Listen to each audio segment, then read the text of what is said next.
Hello students, start करेंगे हम अपना नया lecture number 2 for the chapter environmental issue that we have started. Lecture 1 आपको मिल चुका होगा। बाकी बच्चों से मैंने प्रॉमिस किया था कि ये वैसे तो chapter is not included in the CBSE board, but बहुत सारे बच्चों की डिमांड थी, तो ये here I am with the lecture number 2 of the same chapter. तो इसमें हम रेस्ट ऑफ द पोल्यूशन तो लेक्चर 1 में कवर कर चुके हैं। इस लेक्चर में हम फोकस करेंगे global warming, green house effect, जिनके बारे में आप सुनते आ रहे हो, न्यूज़ में सुनते हो, छोटे क्लासेस में आपने इन्वायरमेंटल इशू वाले चैप्टर्स में पढ़े होंगे। ठीक है, हम बात करेंगे रेडियो एक्टिव पोल्यूशन क्या होता है। ठीक है, तो लेट्स गेट स्टार्टेड। सो सबसे पहले हम बात करेंगे अबाउट रेडियो एक्टिव वेस्ट। तो रेडियो एक्टिव वेस्ट क्या होता है बेटा? रेडियो एक्टिव वेस्ट का अगर फॉल आउट हो जाए एयर में तो it can lead to the air pollution, पानी में हो जाए तो it can lead to the water pollution, land पे हो जाए तो it can lead to the landscape pollution. तो ये हर प्रकार के पोल्यूशन को कॉज कर सकता है। और आपको पता है रेडियो एक्टिव एलिमेंट्स कितने हार्मफुल हो सकते हैं। जब तक हमें ये नहीं पता था बेटा, 2 इंसिडेंट ऐसे खतरनाक एक्सीडेंट हुए थे।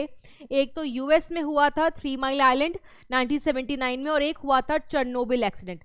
तब तक तो हमें पता ही नहीं था कि रेडियो एक्टिव एलिमेंट्स इतने खतरनाक होते हैं।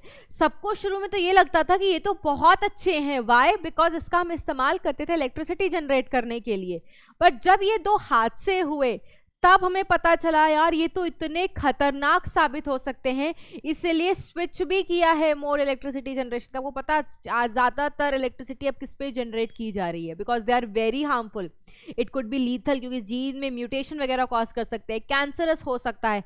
तभी ऐसे जो वेस्ट होते हैं रेडियो एक्टिव वेस्ट, इनको हैंडल डिस्पोज ऑफ बहुत प्रॉपर करना चाहिए।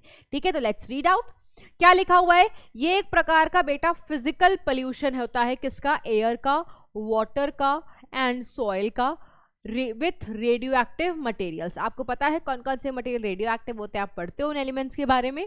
न्यूक्लियर एनर्जी पहले तो बहुत इंपॉर्टेंट सोर्स ऑफ एनर्जी था और उसको नॉन पोल्यूटिंग माना जाता था, क्योंकि तब तक कुछ हुआ ही नहीं था, कोई फॉल आउट ही नहीं हुआ था। सबको अच्छा लगता था कि चलो बहुत अच्छा है, नॉन पोल्यूटिंग, इलेक्ट्रिसिटी जनरेट करेंगे, न्यूक्लियर एनर्जी का इस्तेमाल करेंगे। It however has two serious inherent problem. क्या प्रॉब्लम थी?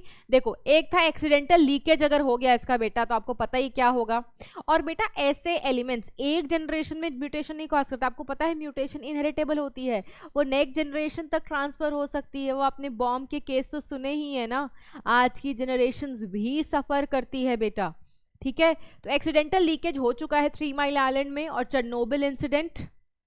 ठीक है, इस पे डॉक्यूमेंट्रीज भी हैं बेटा, अगर आपने शायद देख भी रखी होगी तो आप मुझसे रिलेट कर पा रहे होगे। इसमें दिखाया है कि कितना हार्मफुल और लीथल इफेक्ट हो सकता है अगर ऐसे मटेरियल्स का फॉल आउट, ब्रेकआउट हो जाए, लीकेज हो जाए, गलती से भी ना हो सके बेटा। आपने एक भोपाल गैस स्ट्रैटेजी भी सुना होगा। ऑल्दो वो रेडियो एक्टिव नहीं था, बट वो एक गैस थी, हाईली पॉइजनस गैस थी, बट तुमने देखा ना कितनी तबाही मचाई थी। जो भोपाल के लोग हैं, जो वहां पर रहते हैं, जो बच्चे भी कुछ होंगे, उन वो रिलेट कर पा रहे होंगे मेरी बातों से। तो एक गैस इतना हार्मफुल चीज कर सकती है, इतना प्रॉब्लम ला सकती है। ठीक है, तो ये तो बेटा एक रेडियो एक्टिव मटेरियल है जो जीन में घुस सकता है, विच कैन इनहेरिट। ठीक है, उसके बाद और इसका ना बेटा सही तरीके से डिस्पोज ऑफ करना बहुत ज़रूरी है, बिकॉज आपको पता चल चुका है कितना हार्मफुल हो सकता है। तो radioactive waste from nuclear testing laboratories soil को कंटामिनेट कर सकते हैं। दैट इज वाई इनका प्रॉपर डिस्पोजल होना चाहिए। ठीक है, अब जैसा हमने बात किया था किसके लीथल इफेक्ट्स होते हैं, क्या क्या होते हैं, वो देख लो। इट कैन कॉज म्यूटेशन, और म्यूटेशन का रेट बहुत ज़्यादा होता है बेटा, कीप्स ऑन चेंजिंग। म्यूटेशंस हो सकते हैं तो कैंसर्स, डिसऑर्डर्स भी हो सकते हैं। आपको पढ़ाया है मैंने कि mutation can lead to several disorders, genetic disorders हो सकता है। और ये जो म्यूटेशंस हैं बेटा, या इनसे जो निकलने वाले रेडिएशन है जो म्यूटेशन कॉज करते थे, रेडिएशंस आर लीथल। लीथल का मतलब बेटा खतरनाक, हार्मफुल, डेडली।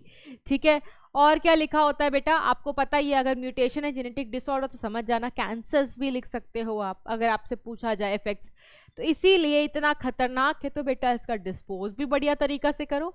ठीक है, इसको क्या करते हैं, अगर आपको इसको फेंकना है, डिस्पोज ऑफ करना है, तो पहले इसका प्री ट्रीटमेंट होता है काफ़ी हद तक। जब उसका पोल्यूशन कम हो जाता है तब उसको डिस्पोज ऑफ करो। तो पहला पॉइंट देखो क्या लिखा हुआ है कि न्यूक्लियर मटेरियल को या तो स्टोर करके रखो, और वो स्टोरेज भी कब करोगे, जब तुमने उसको काफ़ी प्री ट्रीटमेंट किया हुआ है।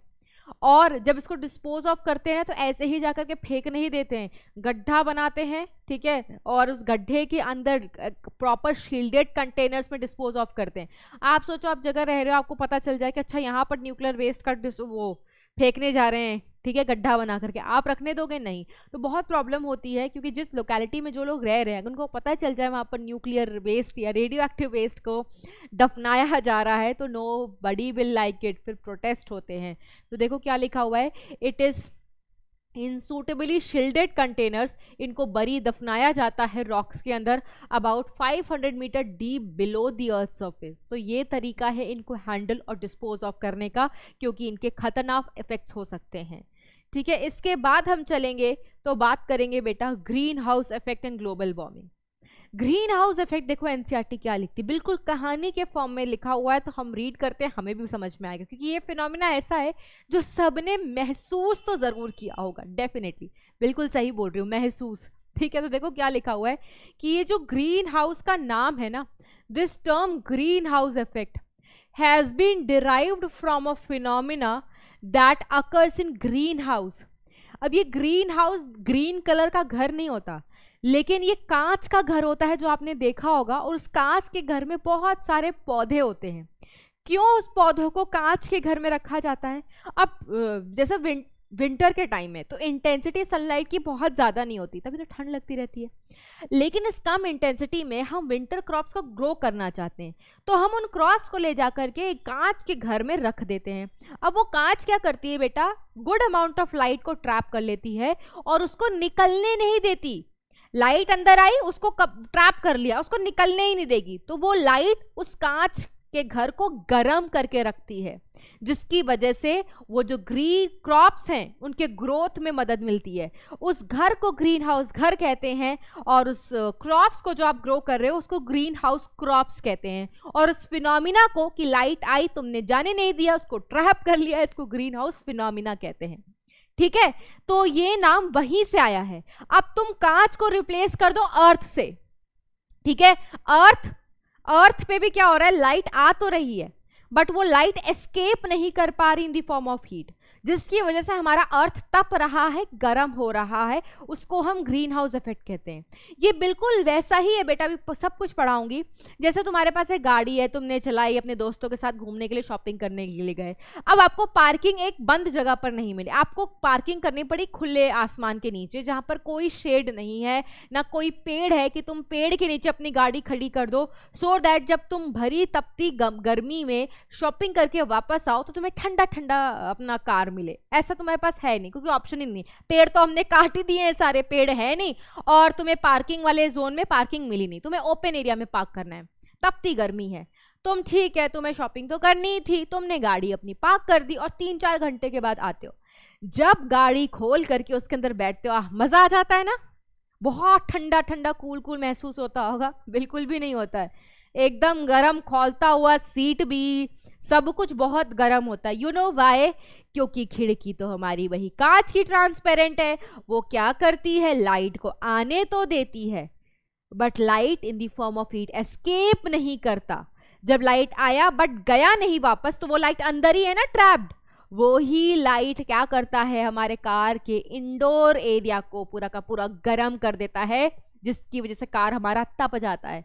तो जो कार के साथ होता है, जो ग्रीन हाउस गैस वो कांच वाले घर के साथ होता है, वो वैसा ही डिट्टो फिनोमिना हमारे अर्थ के साथ होता है, लाइट आती है बट जाती नहीं है, तो इसीलिए इसको ग्रीन हाउस इफेक्ट कहा जाता है। तो देखो क्या लिखा हुआ है, have you ever seen a green house, ठीक है, it looks like a small glass house, कांच का घर है, एंड इसको इस्तेमाल करते हैं प्लांट्स को ग्रो करने के लिए, specially during winter.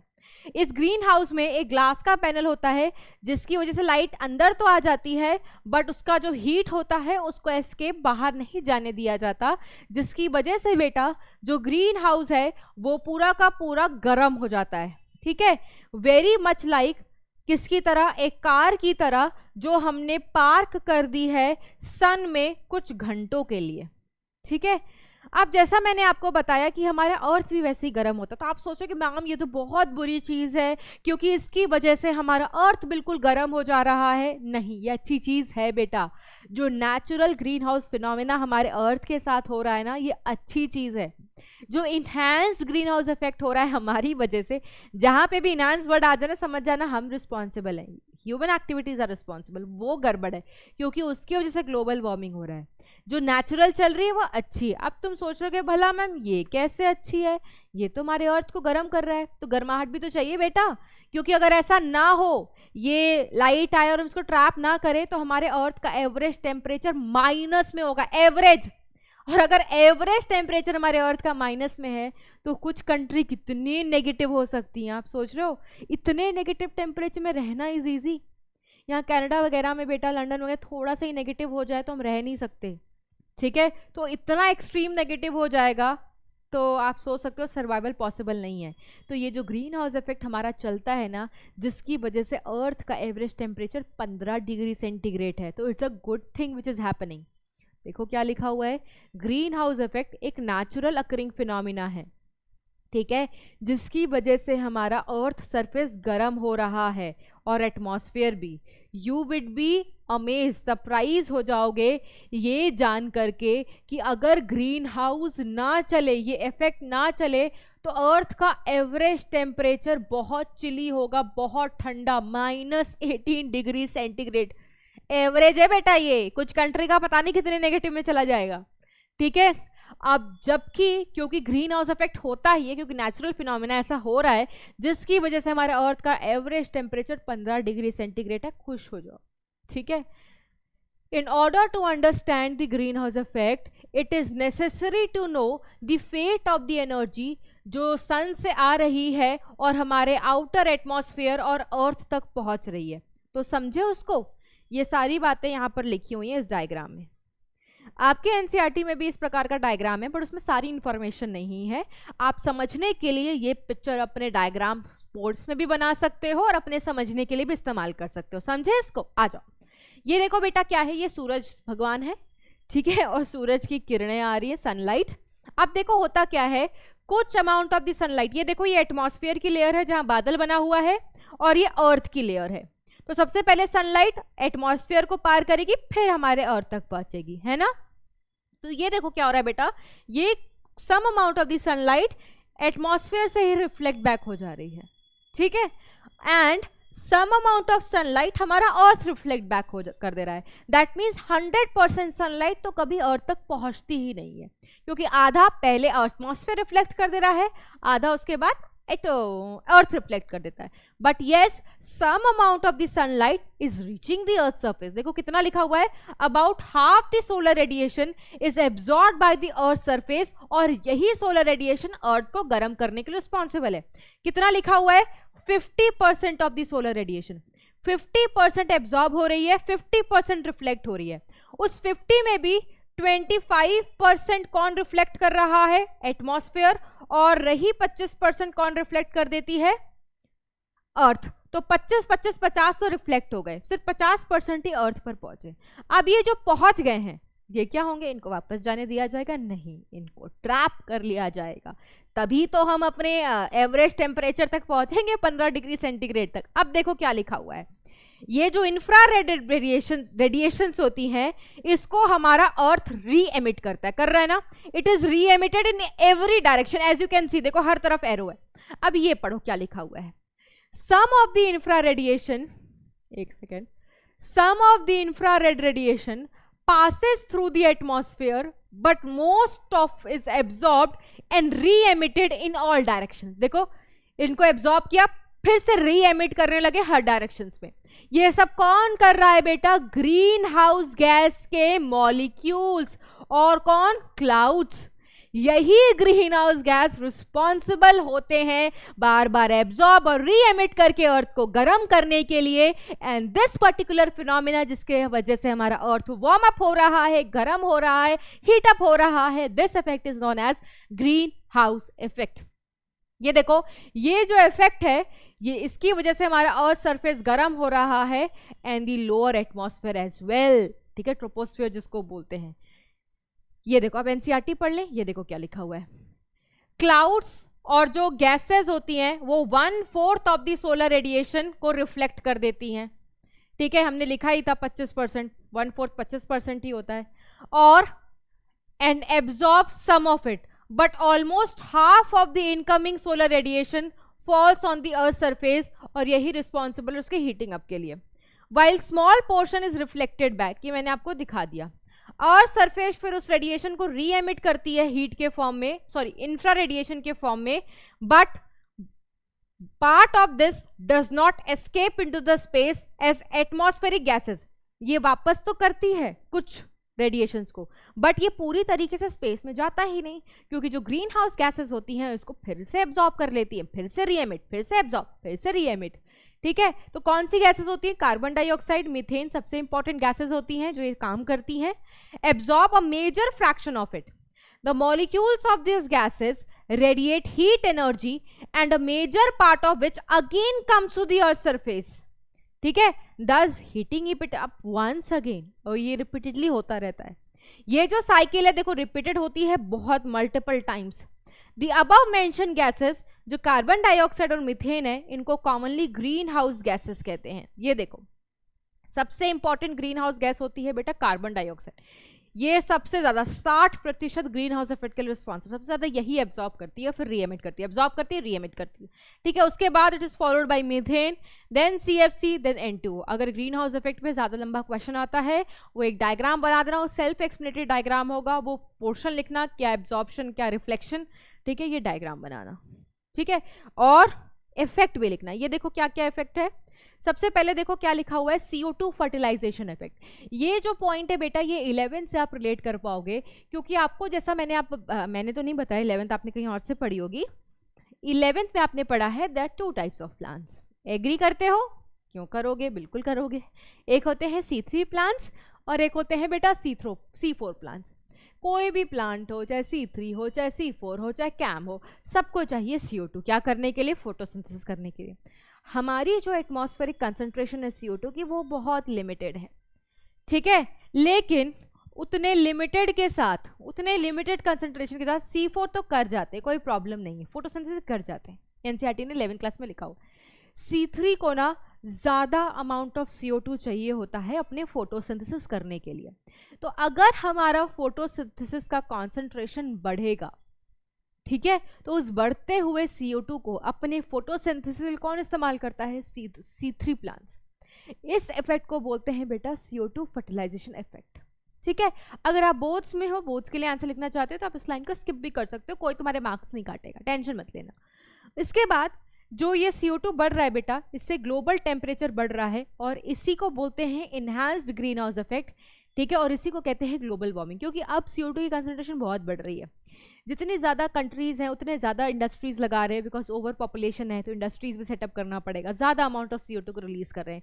US and China ये लीड करते हैं CO2 के प्रोडक्शन को बढ़ाने में। सबसे ज़्यादा यही 2 कंट्री हैं जो CO2 को रिलीज करते हैं बेटा इन्वायरमेंट में, और ये बढ़ता हुआ CO2 is causing the enhanced greenhouse effect and this is causing the global warming। Globally हमारा अर्थ का टेम्परेचर बढ़ रहा है, जिसकी वजह से आप सबको पता है क्या है, ऐसे थोड़े कहते हैं सारे आइलैंड्स डूबने वाले हैं, मुंबई का भी उसमें नाम है। क्यों?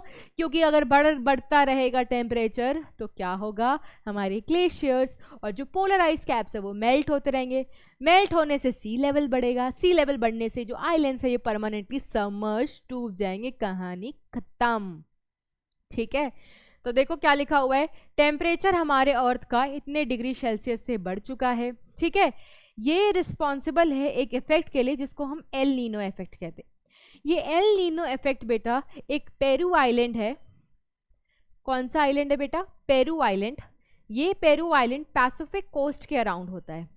इस पेरू आइलैंड में हर रेगुलर इंटरवल, 5 साल के रेगुलर इंटरवल पे आपको ये फिनोमिना एल नीनो इफेक्ट दिखाई देता है। इसमें क्या होता है, अब आपको पता है एक आइलैंड है तो आइलैंड अराउंड दी ओशन, मतलब अराउंड दी सी होती है। ठीक है, तो कौन सा कोस्ट है बेटा? पैसिफिक कोस्ट है। ये यहाँ पर पानी है, तो उस पानी को ना ठंडे टेम्परेचर की इतनी आदत नहीं है। इसका एक टेम्परेचर है, उसी टेम्परेचर पर, क्योंकि आपको पता है जिस प्रकार का टेम्परेचर उस प्रकार के वहाँ मछलियाँ रहती हैं। ठीक है, तो इस तरीके की मछली को यहाँ का जो टेम्परेचर रहता है उसकी ही आदत है। बट हर रेगुलर 5 साल के इंटरवल पर इस पैसिफिक ओशन का जो ऊपर का पानी होता है उसका जो एवरेज टेम्परेचर है वो बढ़ जाता है, उस एवरेज टेम्परेचर के बढ़ने से गर्म हो जाता है पानी, जिसकी वजह से मछलियाँ क्या होने लगती हैं बेटा, मरने लगती है, because they are sensitive to the temperature. ठीक है, तो उसकी वजह से वहाँ पर उस टाइम पर पूरी की पूरी फिशिंग जो इकोनॉमी, क्योंकि उनकी जो इकोनॉमी है ना पूरा फिशिंग पर ही बेस्ड है, तो वहाँ पर मछलियाँ मर जाती है, बहुत नुकसान होता है।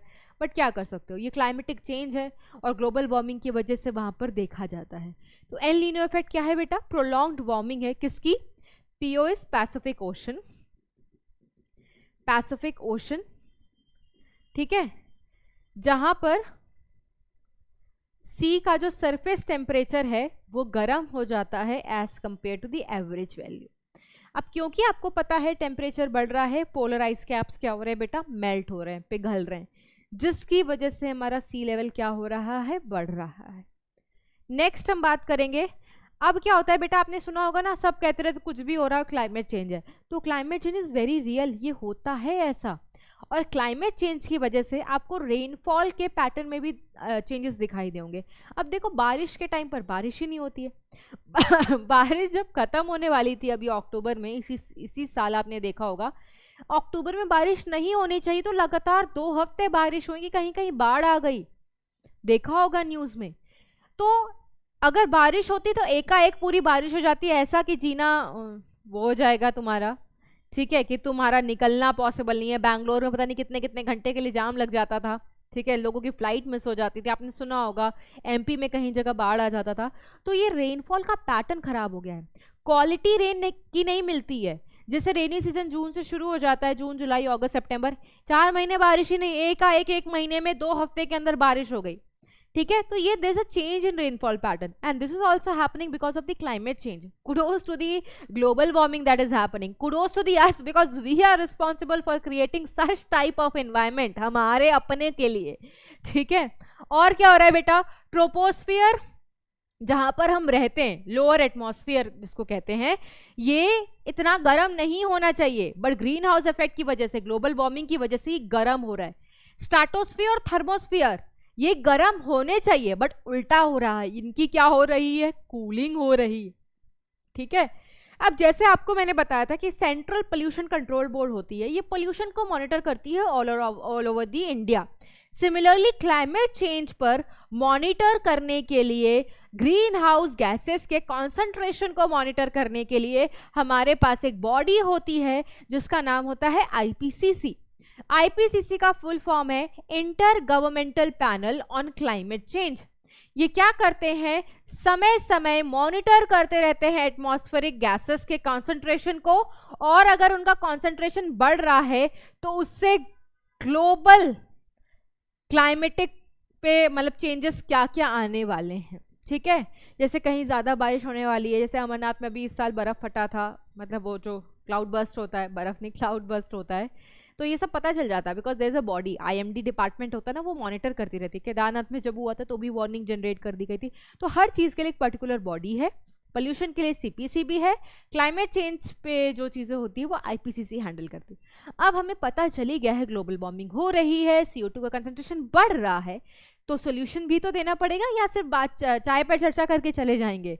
बेटा हर साल क्लाइमेट चेंज पर किसी ना किसी कंट्री में मीटिंग होता है और जहाँ पर सबको बुलाया जाता है और चाय पे चर्चा की जाती है कि अब विषय आपका ये है, अब इसको ठीक कैसे करना है। हर साल बहुत पहले से शुरू होता आ रहा है और चलता ही जाएगा। कोविड के कभी कहीं आग लग जाती तो कैंसिल हो जाता है, कोविड के चक्कर में कैंसिल हो गया था, बट यस ये मीटिंग हर साल रेगुलर बेसिस पे चलती है, जहां पर हर कंट्री के दिग्गज जाकर के पार्टिसिपेट करते हैं, अपने अपने सॉल्यूशंस देते हैं और फिर मेजर्स ढूंढने की कोशिश करते हैं आखिर क्या किया जाए इससे बचने के लिए। तो जो हमारा ग्लोबल वार्मिंग है या आप कह सकते हो इनहांस ग्रीन हाउस इफेक्ट है, उसको रोका कैसे जाए। सबसे बड़ी वजह है CO2। CO2 अगर बढ़ रहा है तो क्या करना चाहिए आपको, आपको पता है प्लांट CO2 का भूखा है, प्लांट को क्यों चाहिए CO2 फोटोसिंथेसिस करने के लिए। ज्यादा से ज्यादा पेड़ लगाओ, पेड़ के लगाने को एफॉरेस्टेशन कहते हैं। कम से कम पेड़ काटो, तुम पेड़ काटते चले जाओगे CO2 को खाएगा कौन, CO2 बढ़ता ही चला जाएगा। तो डिफॉरेस्टेशन कम करो, तो देखो डिफॉरेस्टेशन कम करो, फॉसिल फ्यूल को कम जलाओ, बिकॉज फॉसिल फ्यूल के जलने से जो हम इसका इस्तेमाल करते हैं ना इतना डिफरेंट फॉर्म ऑफ एनर्जी के रूप में, इनको कम जलाओ because that burning leads to the production of CO2। देखो लिखा हुआ है। नेक्स्ट पेड़ लगाओ बेटा, पेड़ खाएंगे CO2। और पॉपुलेशन ग्रोथ स्लो होगी तो कम पॉपुलेशन, कम इंडस्ट्री, कम CO2, ठीक है। एंड ये तो बेटा ओजोन के लिए है, यहाँ हम ये नहीं पढ़ेंगे। ऑल्दो CFC भी एक ओजोन CFC भी हमारा ग्रीन हाउस इफेक्ट करता है, बट मेजरली हम CO2 और CH4 को ही बोलते हैं, इनका इतना कंट्रीब्यूशन नहीं होता। इनको मेन हम ओजोन डिप्लीशन वाले में पढ़ेंगे। इसके बाद हम पढ़ेंगे बेटा ओजोन डिप्लीशन कहाँ हो रही है बेटा, स्ट्रेटोस्फीयर में हो रही है। हमारे पास ओजोन क्या है बेटा, O3, it is a try atomic gas. क्या है बेटा ये, ट्राई एटॉमिक गैस, ठीक है। और ये ओजोन कहाँ पर है बेटा, स्ट्रेटोस्फीयर में, अच्छा वाला ओजोन, क्योंकि स्ट्रेटोस्फीयर में रह करके ये क्या करता है, ये हमें बचाता है किससे, it protect us from UV rays, क्योंकि UV रेज बेटा ये भी एक प्रकार के रेडिएशन है। मैंने आपको बताया था ये भी म्यूटाजेंस होते हैं, म्यूटेशन कॉज कर सकते हैं, ये फिजिकल म्यूटाजेंस है ना, पढ़ाया था ना, याद करो जेनेटिक्स वाला चैप्टर। तो अच्छा है ना, UV रेज को ऊपर ही छान देते हैं, हमारे तक आने नहीं देते। बट अब क्या हो रहा है, जो ओजोन है वो हमारी पतली हो रही है, हम अगेन रिस्पॉन्सिबल है इसके पतले होने के लिए। तो छन्नी हमारी खराब हो गई है, जिससे हमारे UV रेज छन छन के नीचे आ रहे हैं और हमें खराब कर रहे हैं, because they can cause one kind of cancer, skin cancer. वो तो भगवान ने हमें मिलानिन भर भर के दिया है हम इंडियंस को, तो हमें स्किन कैंसर से तो हम एक बचे हुए हैं बेटा। मिलानिन जिनके पास कम होता है, जो बहुत वाइट होते हैं ना बाहर की कंट्री वाले, यूरोपियंस एंड अमेरिकन्स, तो इनको थोड़ा सा ज़्यादा चांसेस होते हैं। हम एटलीस्ट एक टाइप ऑफ कैंसर से बचे हुए हैं thanks to the melanin that we have, ठीक है। बट येस ये आएगा तो बेटा हम ही इंसान, इस इंडिया में नहीं है, हर कोई ह्यूमन पॉपुलेशन को, मतलब हम पढ़ तो ओवरऑल ही रहना, तो उनके लिए तो खतरनाक ही है। अब NCERT कहती है बेटा 2 प्रकार के ओजोन होते हैं, एक होता है बेटा बैड ओजोन और एक होता है बेटा गुड ओजोन।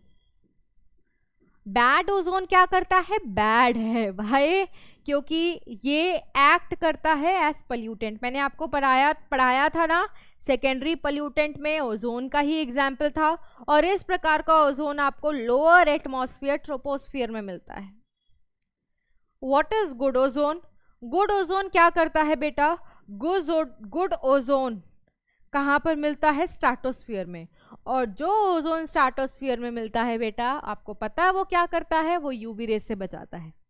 ओजोन को हम मेजर करते हैं डॉप्सन यूनिट में। डॉप्सन यूनिट मेजर करने का तरीका है, NCERT ने पढ़ाया हुआ है बेटा, 1 Dobson unit is equal to 1 parts per billion, ठीक है। तो ओजोन पढ़ लिया, ओजोन क्या होता है, ओजोन का काम क्या होता है, ओजोन के टाइप्स क्या होते हैं। अब ओजोन डिप्लीट आखिरकार कैसे हो रहा है, वो कौन से सब्सटेंसेस हैं जो ओजोन को डिप्लीट करते हैं, वो देख लेते हैं। ये देखो ओजोन डिप्लीशन, ओजोन डिप्लीशन के लिए सबसे ज्यादा तो रिस्पॉन्सिबल है बेटा, दैट इज क्लोरोफ्लोरोकार्बन। क्लोरोफ्लोरोकार्बन को हम CFC बोलते हैं, और तुम इसको रेफ्रिजरेटर में इनका इस्तेमाल देखते हो। जो CFC रेफ्रिजरेंट्स की तरह काम करते हैं, रेफ्रिजरेटर, वो रिलीज होते हैं, रिलीज ट्रोपोस्फियर में होते हैं, बट धीरे धीरे ट्रैवल करके ये अपर एटमॉस्फेयर, स्ट्रेटोस्फियर तक पहुंच जाते हैं। फिर क्या होता है देखो, CFC जो डिस्चार्ज होता है lower part of the atmosphere, ये चलता जाता है, मूव अपवर्ड, और कहाँ पहुंच जाता है, स्ट्रेटोस्फियर में, जहां अच्छा वाला ओजोन बैठा हुआ है। फिर क्या करता है, ये जो स्ट्रेटोस्फियर है वहां पर क्या मौजूद है बेटा, UV रेज। UV रेज उस CFC पर एक्ट करते हैं, ठीक है, एज अ कैटलिस्ट। नहीं, कैटलिस्ट तो क्लोरीन होता है, एक सेकेंड, CFCl3 है, ये UV रेज से मिला, UV रेज ने इसको तोड़ दिया, तोड़ किस में दिया, CFCl2 और क्लोरीन। क्लोरीन के ऊपर डॉट है, CFCl2 के ऊपर भी डॉट है, तो डॉट का मतलब तो आपने केमिस्ट्री में पढ़ा होगा, इसको फ्री रेडिकल बोलते हैं, और फ्री रेडिकल आपको पता है कितना हाईली रिएक्टिव होता है। अच्छा, ये रिएक्शंस देख करके तुम्हें समझ में आ रही होगी हमने केमिस्ट्री पढ़ रहे हैं, यस, ये केमिस्ट्री ही कहलाती है, ये ओजोन की केमिस्ट्री है।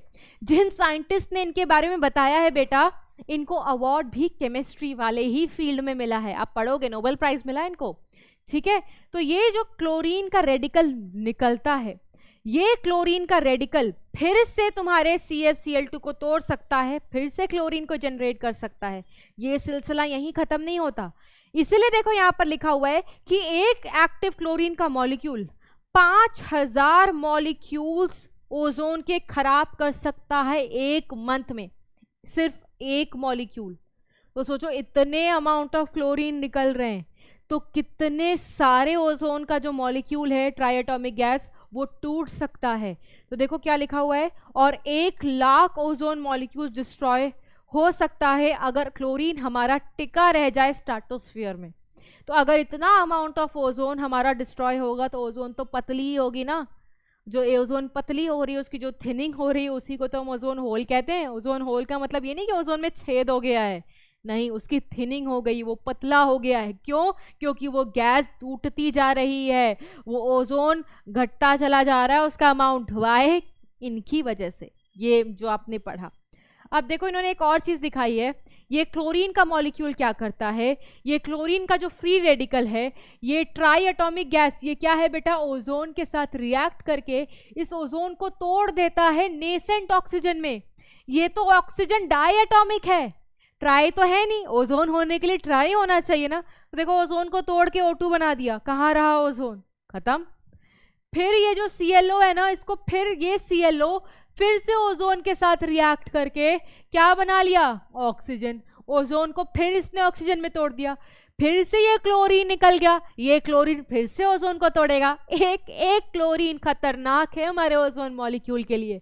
5,000 ओजोन टूट सकते हैं in a month and lakhs of ozone जब तक क्लोरीन स्ट्रेटोस्फीयर में है।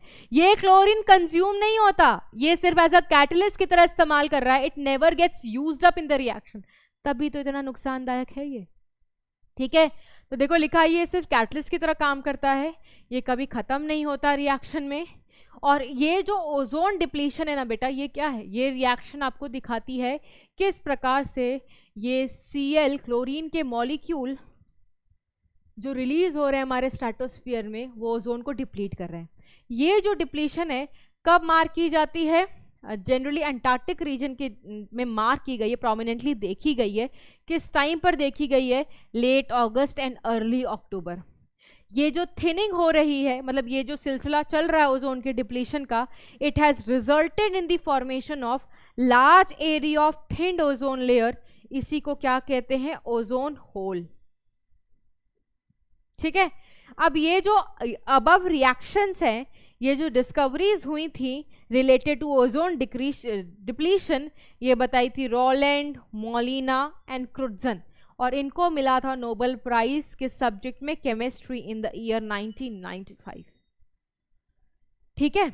उसके बाद देखो क्या है, ओजोन अगर टूटेगा तो क्या होगा, यूवी रेस छन के नीचे आएंगी और वो हमारे डीएनए को डैमेज कर सकती हैं, बिकॉज वो एक फिजिकल म्यूटाजेंस है। डीएनए डैमेज होगा, म्यूटेशन हो सकता है, स्किन में प्रॉब्लम आ सकती है, स्किन हमारा बूढ़ा हो सकता है, बहुत टाइप ऑफ स्किन कैंसर्स हो सकते हैं। एंड जब आप जैसे गुलमर्ग देखा होगा, लोग जाते हैं, आप भी गए होंगे, तो वहाँ पर ये ग्लेयर्स पहनना, ऐसे वाले नहीं जो आपका यूवी रेस से आपको बचाएं, ये सस्ते ग्लेयर्स नहीं पहनने चाहिए, ठीक है, स्टाइल मार लो, बट एक्चुअली में जब आप ऐसी जगह जा रहे हो जहाँ पर यूवी रेस से आपको खतरा हो सकता है, पर्टिकुलरली स्नो वगैरह में, दे रिफ्लेक्ट, तो आपको क्या करना है, आपको अच्छे वाले शेड्स पहनने हैं सो दैट आपकी आंखों पर सीधा यूवी रेज ना जाए, क्योंकि अगर यूवी रेज सीधा आपके कॉर्निया पे चला गया तो कॉर्निया फूल सकती है। और ये उस टाइम पे ये मत देखना कि धूप है या नहीं है, ठीक है, it is mandatory to wear glares वहाँ पर, इसलिए किराए पे फॉर्म में मिलता है, एक तो उनके कपड़े और ये भी देते हैं वो जो यूवी प्रोटेक्टर होते हैं, ठीक है, नहीं तो तुम्हारी कॉर्निया फूल जाएगी और उसको बोलते हैं स्नो ब्लाइंडनेस। और स्नो ब्लाइंडनेस किससे होती है, पर्टिकुलरली यूवीबी से। तो ये सारे हार्मफुल इफेक्ट्स हैं जो हमने ओजोन को पतला कर दिया है, जिसकी वजह से यूवीबी छन छन के नीचे आ रही है, ठीक है। अब करना क्या चाहिए, क्या इनिशिएटिव लिया गया, पता तो चल ही रहा था कि बहुत ज़्यादा। अब जैसे CFC क्या है, ओजोन को डिप्लीट कर रहा है, तो उसको ओजोन डिप्लीटिंग सब्सटेंस कहते हैं। ये देखो सारे ओजोन डिप्लीटिंग सब्सटेंस लिखे हुए हैं, क्लोरोफ्लोरोकार्बन जिसको हम CFC कहते हैं, ठीक है, CH4, CCl4, हेलॉन्स क्या होते हैं बेटा, आप केमिस्ट्री में पढ़ते होगे, हेलोजनेटेड एल्केन्स, ठीक है, N2O। CFC सबसे खतरनाक है, इसीलिए मीटिंग करी गई थी और बोला गया था भैया CFC को हटाओ, CFC का सब्स्टिट्यूट ढूंढो। तो CFC का सब्स्टिट्यूट क्या ढूंढा इन्होंने, HFCs। अब तुम्हें बताऊं, HFC भी ओजोन डिप्लीट कर सकते हैं। 2016 में फिर से एक मीटिंग हुई थी जहाँ पर ये बोला गया है कि भैया इसका भी सब्स्टिट्यूट तैयार कर लो, क्योंकि ये भी ओजोन डिप्लीट कर रहा है। अच्छा, अब तुम्हें किसी का सब्स्टिट्यूट ढूंढना है, तुम एकाएक नहीं कर सकते। जैसे 2016 में मीटिंग हुई तो ये नहीं बोल दिया होगा कि 2020 तक इसका सब्स्टिट्यूट तैयार कर लो, नहीं, क्योंकि किसी चीज़ को बदलने में बहुत वक्त लगता है। अब जैसे कल को कोई बोले कि कल पूरा प्लास्टिक खत्म हो जाना चाहिए दुनिया से, नहीं हो सकता। हमारा लैपटॉप, ये माइक, ये तुम्हारे ये सारे चीज़ें, ठीक है, ये पेन, ये बोर्ड का cover, everything is made of plastic. नज़र घुमा के देखो आसपास, प्लास्टिक से घिरे पड़े हो, तो एकाएक चेंजेस नहीं आ सकते। फिर भी बहुत सारे चेंजेस आए हैं, ठीक है। प्लास्टिक के फॉर्म में परिवर्तन आया है। जो प्लास्टिक डिस्पोजेबल्स थे उसकी जगह वुडन डिस्पोजेबल्स आए हैं, ठीक है। और पेपर प्लेट्स आए हैं, और चम्मच वुडन आई है, जो शुगर डाल के चलाते हो वो वुडन आई है। तो धीरे धीरे इट इज चेंजेस आ रहे हैं, बट एकाएक नहीं हो सकता। 2016 में मीटिंग की गई है तो 2040 तक बोला गया है कि ठीक कर दो, तो सब्स्टिट्यूट ढूंढ लेंगे, ठीक है।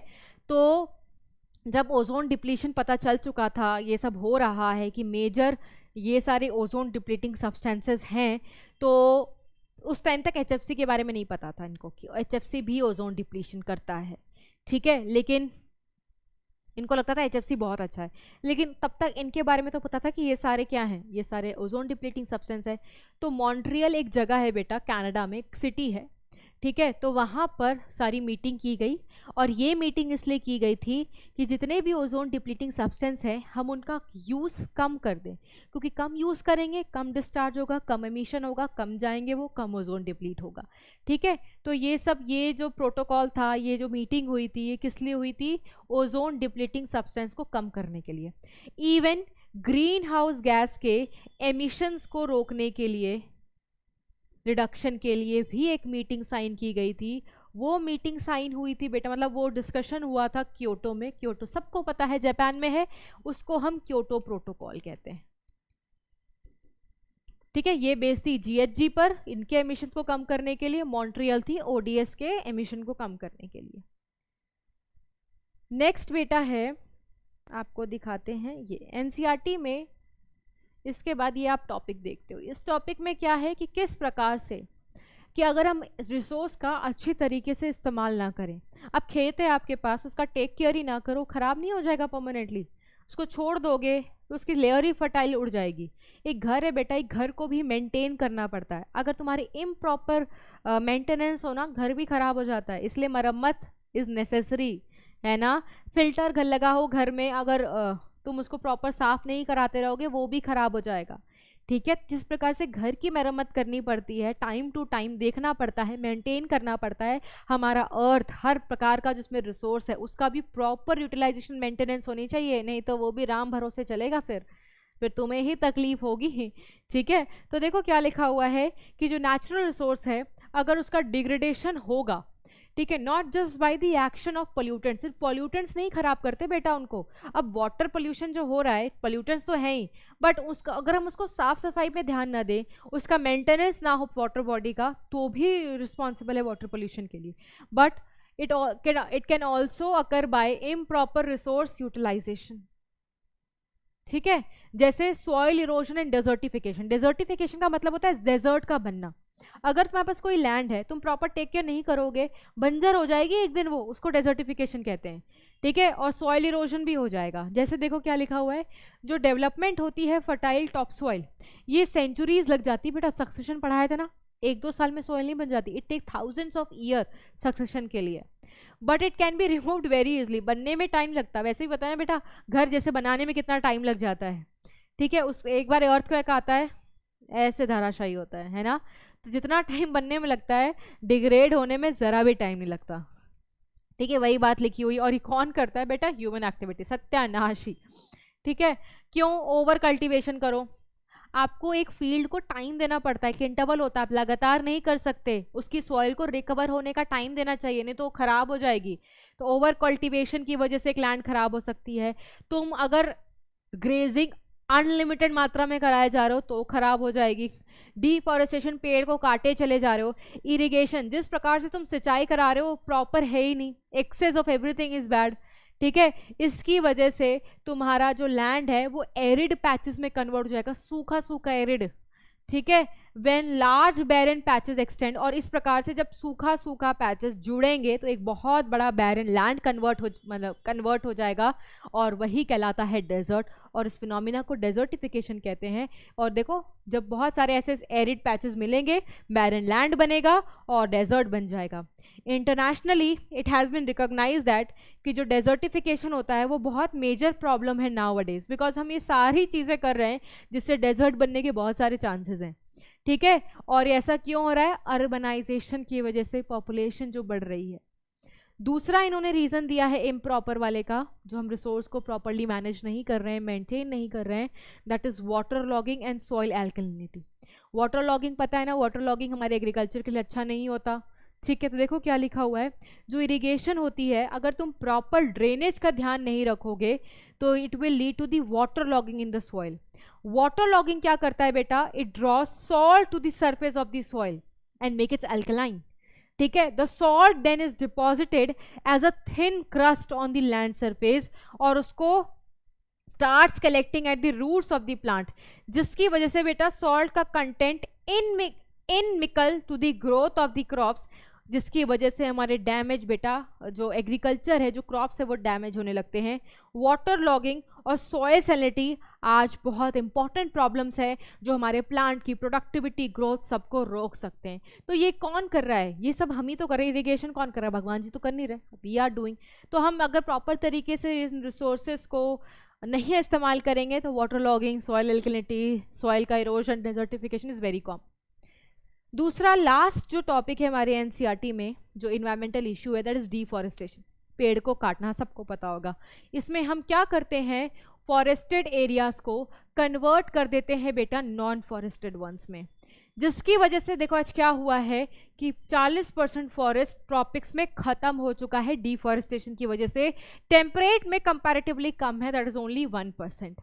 एक टाइम पर 20th सेंचुरी जब थी, फॉरेस्ट का कवर 30% था इंडिया में, but by the end of century ये सिर्फ 19.4% रह गया है। ये पुरानी एनसीईआरटी का डेटा है बेटा, बच्चे कहते हैं शायद ये डेटा चेंज हुआ है, तो आप एक बार अपनी एनसीईआरटी में ज़रूर देख लेना क्या दिया हुआ है। हमारे इंडिया की एक नेशनल फॉरेस्ट पॉलिसी है जो ये कहती है, ये आई थी 1988 में, कि जो इंडिया का कवर है, अगर मैं प्लेन्स की बात करूँ तो 33% होना चाहिए और हिल्स में ज़्यादा होना चाहिए, बिकॉज आपको पता है हिल्स में लैंडस्लाइड ज़्यादा होते हैं, ज़्यादा पेड़ रहेंगे तो पेड़ों को, जो पहाड़ों को सॉइल्स हैं उनको बाइंड करके रखेंगे, कम फिर चांसेस होती हैं सॉइल इरोशन के। इसके बाद लेकिन आपको पता ही है डिफॉरेस्टेशन तो होती ही है। क्यों होती है डिफॉरेस्टेशन? क्योंकि आपको एग्रीकल्चर भी तो करना है, ठीक है। अपने जो गाय भैंस उनको चराने के लिए तो जगह चाहिए, तो ग्रेजिंग करवाने के लिए, एग्रीकल्चर पर्पस के लिए, और पेड़ों का पुष्पा मूवी तो सबने देखी है, किस तरीके से हम एक्सप्लॉइट करते हैं पेड़ को, चंदन के रेडवुड ट्री सबने देखी होगी। इतनी महंगी है बेटा, कुछ कुछ पेड़ बहुत महंगे होते हैं, तो ये लोग काट काट के इस तरीके से वुड्स की तस्करी भी चलती है, ठीक है, जो उस मूवी में बहुत अच्छे से दिखाया गया है। तो इतना ज़्यादा जो वुड डिस्ट्रॉय कर रहे हैं, ये प्लांट का ही तो खा रहे हैं हम, डिफॉरेस्टेशन ही तो हो रहा है ये, और क्या है, ठीक है। That is the best example of deforestation. पेड़ लगा भी दो, काट रहे हो तो लगाओ भी, बट ऐसा होता नहीं, सिर्फ एक्सप्लॉइट करना चाहते हैं हम नेचर से, देना नहीं चाहते नेचर को कुछ, ठीक है। तो देखो टिम्बर जो हम कलेक्ट करते हैं, फायरवुड लकड़ियाँ जलाते हैं ना आग सेकने के लिए, ठीक है, कैटल रेंचिंग जो होती है, ग्रेजिंग वगैरह जो होती है, ये सब रिस्पॉन्सिबल है एक फॉरेस्ट को नॉन फॉरेस्टेड एरिया में कन्वर्ट करने के लिए। इसके अलावा नॉर्थ ईस्ट में एक अलग प्रकार का एग्रीकल्चर डेवलप टेक्निक है जो फॉलो होती है, शायद जो नॉर्थ ईस्ट वाले बच्चे होंगे वो समझ पा रहे होंगे। वहाँ पर क्या करते हैं, उनकी प्रैक्टिस देखो कैसी है। एक जगह, एक एरिया, एक लैंड पे काम किया खेत पर, फिर काम करने के बाद जो प्रोडक्ट है ले लिया, और जो वहाँ पर लेफ्ट आउट पोर्शन रहता है उसको आग लगाकर चले जाते हैं। इस प्रकार के फिनोमेना को स्लैश एंड बर्न एग्रीकल्चर कहते हैं। और फिर क्या करते हैं, दूसरे लैंड पर वो चले जाते हैं अपना खेती करने के लिए। उनको लगता है वो जो जला दिया है वो ऐश नेचुरली उसको रिकवर कर देगा सॉइल को, बट इस तरीके से वो सॉइल कभी रिकवर होती ही नहीं है, and it is leading to the desertification. ये क्या कर रहे हैं, एक खेत पे काम किया, फिर they are moving to the different land, shift कर रहे हैं, इसलिए इसको शिफ्टिंग कल्टीवेशन या झूम कल्टीवेशन कहते हैं, ठीक है। यहाँ पर एक जो लेफ्ट आउट पोर्शन उसको जला देते हैं, नेचुरली जो उसका ऐश उनको लगता है रिकवर कर जाएगा, तो उसको स्लैश एंड बर्न एग्रीकल्चर कहते हैं। और इस प्रकार की टेक्निक कहाँ चलती है जनरली बेटा, नॉर्थ ईस्ट स्टेट्स, ये भी रिस्पॉन्सिबल है किसके लिए बेटा? डिफॉरेस्टेशन के लिए। अब आपको रीजन पता है तो पता भी होगा क्या हो सकता है इसका इफेक्ट। अगर हम इसी तरीके से पेड़ों को काटते रहेंगे तो बायोडाइवर्सिटी घटती चली जाएगी। पेड़ को काटना बेटा मतलब उस पर बड़ी सारी बर्ड्स रहती हैं, उनका घर भी तो उजड़ गया, तो बहुत सारे लोगों का हैबिटेट चला जाएगा। पेड़ का काटना बहुत सारी साइकिल को डिस्टर्ब कर देना है। पेड़ काटने से हमारा ग्लोबल वार्मिंग भी हो सकता है, क्योंकि CO2 कोई लेगा कौन फिर, ठीक है? तो it is going to disturb the hydrological cycle. पेड़ काट दोगे, सॉइल को कौन बाइंड करके रखेगा? Soil erosion. पेड़ कटता रहेगा, डेजर्ट बनता रहेगा, डेजर्टिफिकेशन। अब बचाओ कैसे? तो रीफॉरेस्टेशन करो, ठीक है? बहुत सारे स्कूल में भी अब बेटा पेड़ लगवाते हैं, अच्छे अच्छे दिन पर ले जा करके वन महोत्सव को सेलिब्रेट करते हैं। तो वन महोत्सव को कैरी किया जाता है सिंस 1950। इस मूवमेंट के तहत बेटा जो गवर्नमेंट है और प्राइवेट एजेंसीज हैं, दोनों प्लांटेशन परफॉर्म करते हैं during the month of July and February every year. July favourable time होता है ना, रेनी सीजन होता है, दैट्स व्हाई। उसके बाद इसमें कुछ केस स्टडीज हैं। सबसे पहले केस स्टडी है बेटा Amrita Devi Bishnoi wildlife protection act, ठीक है? एक पढ़ोगे आप चिपको मूवमेंट और एक पढ़ोगे आप जॉइंट फॉरेस्ट मैनेजमेंट। सब लिखा हुआ है, मैं आपको NCERT भी रीड करा देती। ये देखो, अमृता देवी बिश्नोई की बड़ी अच्छी कहानी है, सबने सुनी भी होगी शायद, कि 1731 में जो राजस्थान के जोधपुर एरिया में एक किंग थे, उन्होंने अपने मिनिस्टर को बोला कि भैया लकड़ियों का बंदोबस्त करो, उनको एक नया महल बनाना है। अब राजा का आदेश है तो मिनिस्टर फॉलो भी करेंगे। तो मिनिस्टर और जो उसके वर्कर्स थे वो जंगल में गए एक विलेज में, और उस विलेज में बेटा बिश्नोई कम्युनिटीज के लोग रहते थे। और Bishnoi communities they are well known for safeguarding the environment. वो वाइल्ड लाइफ इन्वायरमेंट को प्रोटेक्ट करने के लिए बहुत ज्यादा जाने जाते हैं, ठीक है? तो देखो क्या लिखा हुआ, उस जंगल में बिश्नोई कम्युनिटी का बसेरा था। अब वो जंगल में क्यों गए थे मिनिस्टर्स? पेड़ों को काटने के लिए। तो बिश्नोई कम्युनिटी बेटा is known for its peaceful coexistence with the nature, और वो चाहते थे कि वो पेड़ ना काटे जाएं। तो उन्होंने क्या अटेम्प्ट किया कि वो सारे लोग जितने भी वहां पर पेड़ थे सबको हग कर लिया, ठीक है? चिपक करके खड़े हो गए। जिस मूवमेंट को लीड किया था अमृता देवी बिश्नोई ने। उनको ऐसा लगा था कि अगर हम पेड़ को चिपक के खड़े हो जाएंगे तो ये लोग हमें काटेंगे नहीं, पेड़ को नहीं काटेंगे। बट ऐसा हुआ नहीं हुआ। पेड़ के साथ साथ वो सारे लोग दे वर स्लॉटर्ड टुगेदर, है ना? तो ये जो इतना ब्रेवरी का काम किया था ना अमृता देवी बिश्नोई और उनकी कम्युनिटी में, इसको ऑनर करने के लिए आज कोई भी ऐसा ब्रेवफुल एक्ट करता है हमारे इन्वायरमेंट को बचाने के लिए तो उसको अवार्ड से सम्मानित किया जाता है। वो अवार्ड क्या है बेटा? Amrita Devi Bishnoi wildlife protection awards, जो ऐसा एक्स्ट्राऑर्डिनरी करेज दिखाते हैं हमारे वाइल्ड लाइफ को प्रोटेक्ट करते। इसके बाद ये तो 17वीं सेंचुरी में हुआ था, ठीक है? इसी से मिलता जुलता चिपको मूवमेंट हुआ था बेटा इन 1974 गढ़वाल डिस्ट्रिक्ट में, ठीक है? देखो लिखा हुआ है गढ़वाल हिमालयाज में, जहां पर लोकल वुमेन ने शो किया enormous bravery in protecting the trees from the x of the contractor. People all over the world have acclaim the Chipko movement. और इस प्रकार का मूवमेंट साउथ में भी हो चुका है। आई गेस 9-10 साल बाद वहाँ पे भी ऐसा कुछ हो रहा था, तो साउथ के लोगों ने वहाँ जाकर के पेड़ों को चिपक लिया था, हग कर लिया था। उसको एपिको मूवमेंट कहते हैं, नॉट इन NCERT, तो मत करना। फिर एक होता है बेटा जॉइंट फॉरेस्ट मैनेजमेंट। इसमें क्या करते हैं बेटा? यहाँ पर क्लोजली वर्क करते हैं लोकल लोग, जहाँ पर फॉरेस्ट को मैनेज और प्रोटेक्ट किया जाता है। इन रिटर्न वो कुछ फॉरेस्ट से सर्विसेज भी लेते हैं, जैसे उनका fruits, gum, rubber, medicine, and thus the forest can be conserved in a sustainable manner.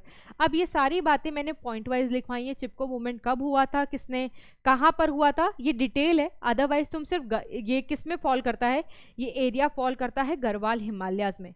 इसके हेड कौन थे NCERT में नहीं लिखा है, बट मैंने आपको बता दिया है। चंदी प्रसाद भट्ट इस डिस्ट्रिक्ट के थे, और सुंदर लाल बहुगुणा, ये दो मेन लोग थे बेटा जिन्होंने इस मूवमेंट को हेड किया था।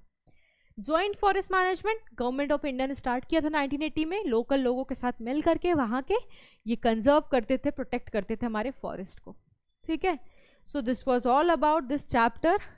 अब एक ही आपका डिलीटेड सेक्शन रह जाता है प्लांट ब्रीडिंग वाला, वो भी हम खत्म कर लेंगे एंड फिर आपको टाटा बाय बाय कर देंगे ऑल द बेस्ट के साथ। So bye bye and take care everyone, we will meet in the next lecture. Bye bye and take care everyone.